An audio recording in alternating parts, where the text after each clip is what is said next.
ओम शांति। आज 7 जून 1970 की अव्यक्त बाप दादा की महावाक्य में से सुनते हैं मुरली मंथन।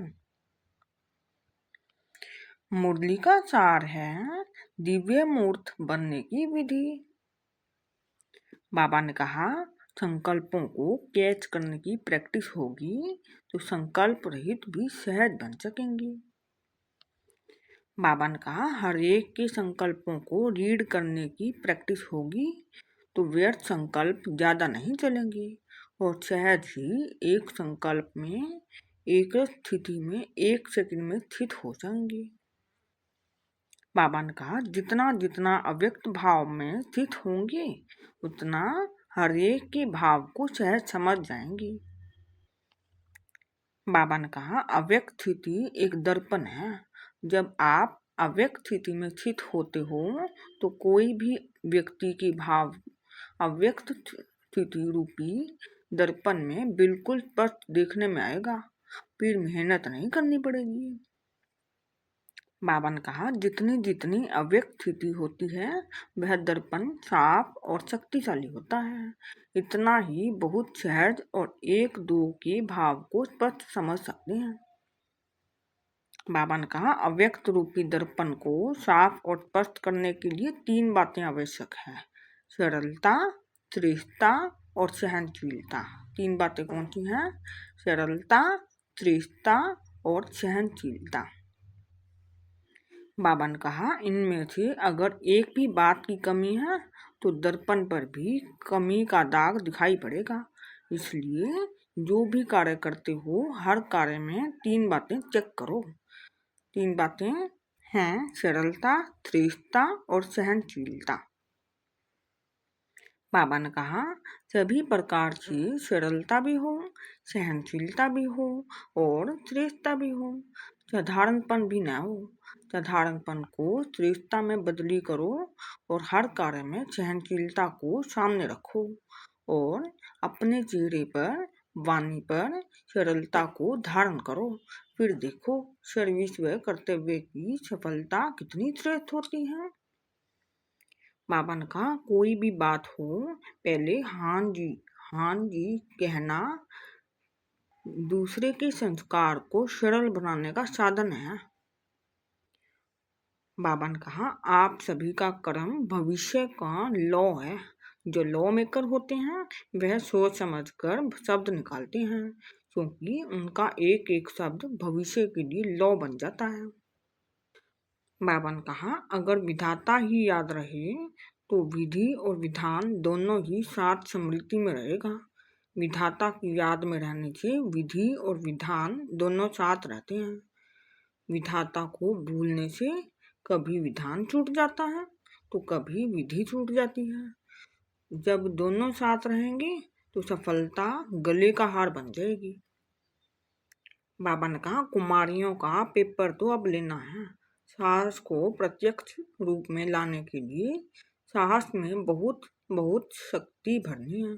अब कितनी शक्ति भरी है वह पेपर लेंगे। अब सुनते हैं पार्टियों के साथ मुलाकात। पहली पॉइंट जितना जितना अपने को सर्विस के बंधन में बांटते जाएंगे तो दूसरे बंधन टूटते जाएंगे। आप ऐसे नहीं सोचो कि यह बंधन टूटे तो सर्विस में लग जाएं। ऐसे नहीं होगा। सर्विस करते रहो। बंधन होते हुए भी अपने को सर्विस के बंधन में जोड़ते रहो। यह जोड़ना ही तोड़ना है। तोड़ने के बाद जोड़ना नहीं होता है। जितना जोड़ेंगे उतना ही टूटेगा।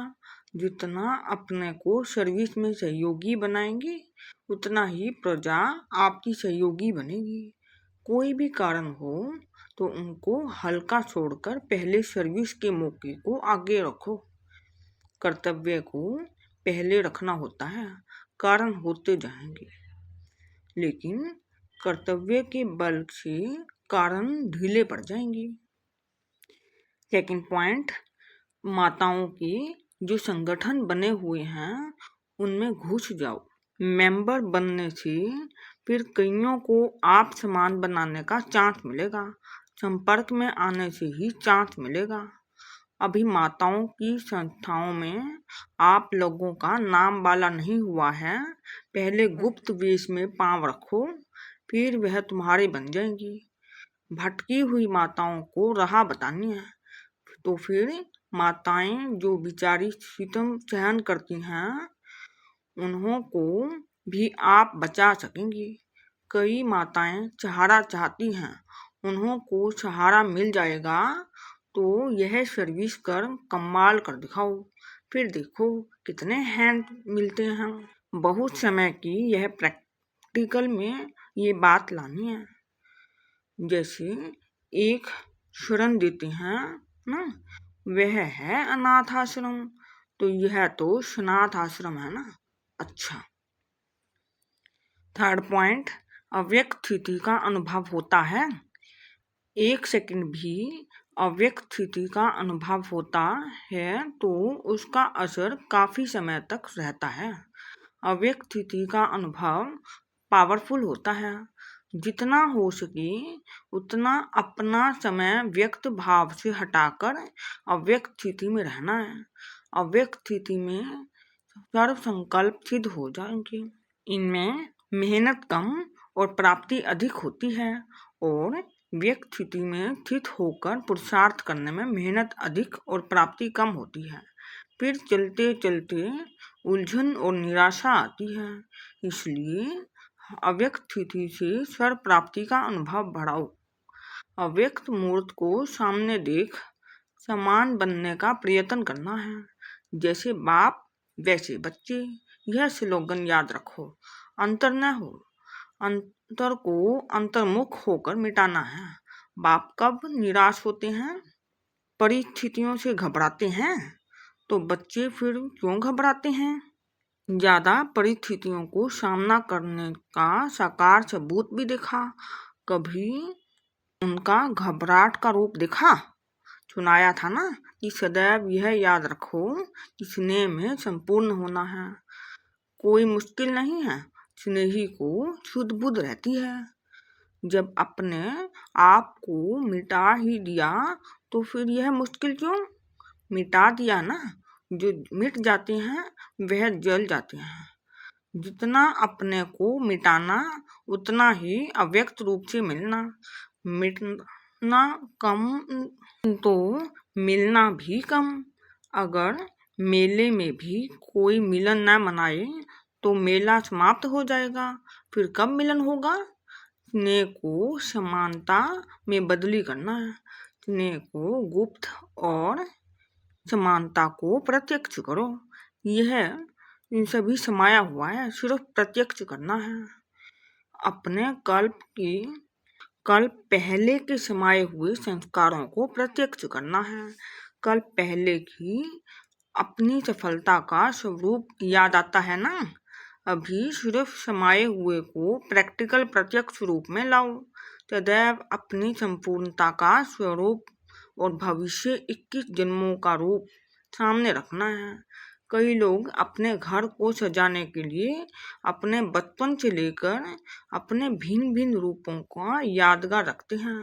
तो आप अपने मन मंदिर में अपने संपूर्ण स्वरूप की मूर्ति, भविष्य की अनेक जन्मों की मूर्तियां स्पष्ट रूप में सामने रखो।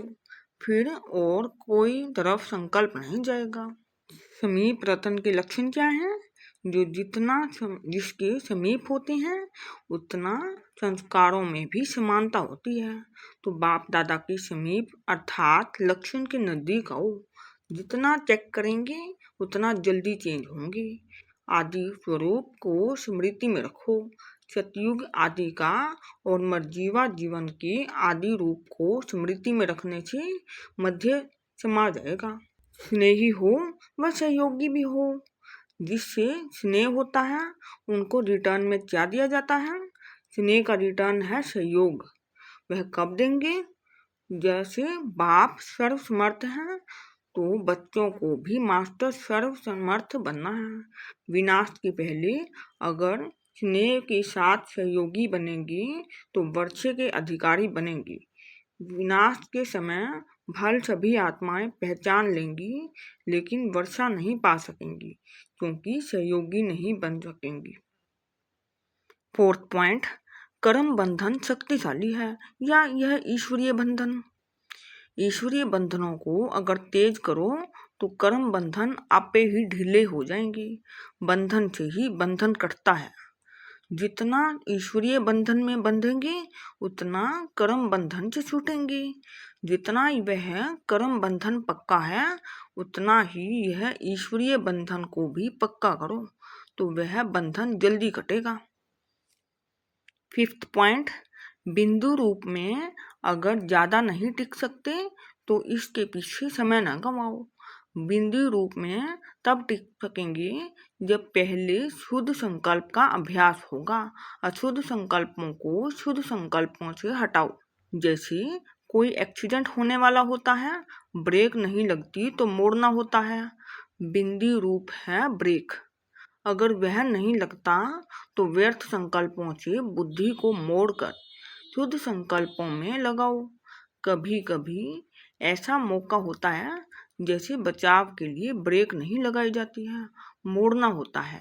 कोशिश करो कि सारा दिन शुद्ध संकल्पों के सिवाय कोई व्यर्थ संकल्प न चले। जब यह सब्जेक्ट पास करेंगी तो फिर बिंदी रूप की स्थिति सहज रहेगी। अच्छा, ओम शांति।